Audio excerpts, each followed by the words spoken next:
Penerapan hukum termodinamika pada kapal uap atau kapal otok-otok. Berikut adalah tujuan dilakukannya praktikum ini. Sebelum melakukan praktikum, mari kita siapkan alat dan bahannya terlebih dahulu.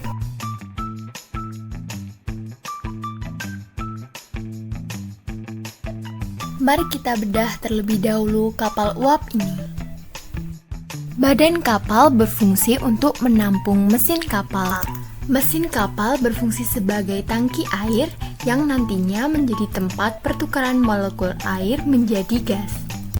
Pengapian terbuat dari kapas yang ditetesi minyak goreng yang kemudian digunakan untuk memanaskan tangki air sebagai saluran keluarnya gas yang nantinya menggerakkan kapal uap. Bagaimana membuat kapal ini bekerja?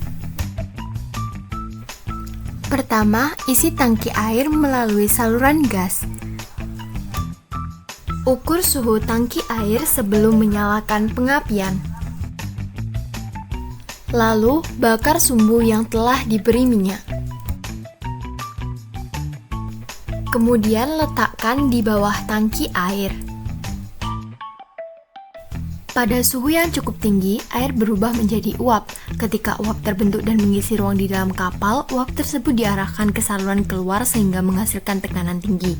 Tekanan uap yang tinggi di dalam kapal uap mendorong kapal untuk maju.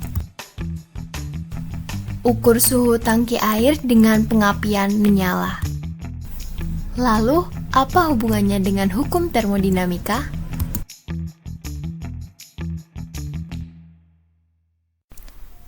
Jumlah kalor pada sistem akan sama dengan jumlah perubahan energi pada sistem ditambah usaha atau dengan rumus Q sama dengan W ditambah delta U, di mana Q atau kalor ini sebagai panas dari sumbu dan perubahan air di dalam tangki menjadi gas adalah sebagai delta U.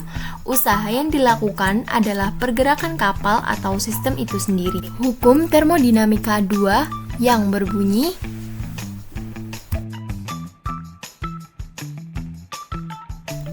sesuai dengan hukum 2 termodinamika, maka kalor di reservoir suhu tinggi yang berada pada pengapian akan berpindah menuju reservoir suhu rendah atau ke ujung saluran gas. Selain itu, hukum 2 termodinamika juga menjelaskan bahwa dalam kapal ini terdapat beberapa cara yang dapat dilakukan agar jumlah kalor yang mengalir ke reservoir suhu rendah meningkat sehingga meningkatkan energi mekanik atau usaha yang akan mempercepat gerak kapal uap.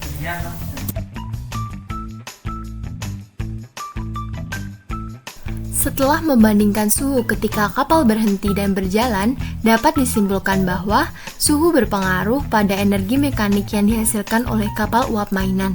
Semakin tinggi suhu, semakin besar energi termal yang dimiliki oleh uap air yang dapat menghasilkan lebih banyak energi mekanik.